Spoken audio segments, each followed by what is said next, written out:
अस्सलामुअलैकुम, आप देख रहे हैं के न्यूज एसडी। मैं हूं हारिस अली शाह गिलानी। चलते हैं आज की अहम खबरों की तरफ। ले जाने जाना Quality product by Khadim's Milk Foods, Sahiwal। ज़माना।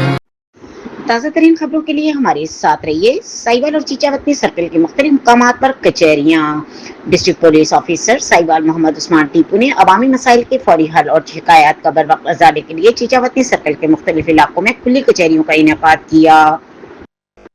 इस सिलसिले में थाना गाजियाबाद के इलाके चक नंबर 175 A9L, थाना कसोवाल के इलाके government boys primary school 114 12L, थाना उक्कावाला बंगला इलाके के चौक नंबर 99 12L और थाना शाहकोट के इलाके government boys primary school 95 12L में शहरियों से बराह रास्त मुलाकात की गई। खुली कचहरियों में बड़ी तादाद में शहरियों ने शिरकत करते हुए मसाइल, शिकायत और दरख्वास्तें पेश की। डीपीओ साहिवाल ने तमाम साइलिन के मसाइल तवज्जो से सुने और मौके पर मौजूद पुलिस अफसरान को कानून और मेरिट के मुताबिक जरूरी कार्रवाई के अहकाम जारी किए। इस मौके पर उन्होंने कहा कि खुली कचहरियों का मकसद अवाम को इनकी दहलीज पर इंसाफ फराहम करना, पुलिस और शहरियों के दरमियान एतमाद को मजीद मजबूत बनाना और अवामी खिदमत में अमल को मजीद मौसर बनाना है। उन्होंने मजीद कहा कि साहिवाल पुलिस शहरियों की जान माल के तहफ़्फ़ुज़ और इनके मसाइल के हल के लिए तमाम दस्तयाब वसाइल बरूए कार ला रही है।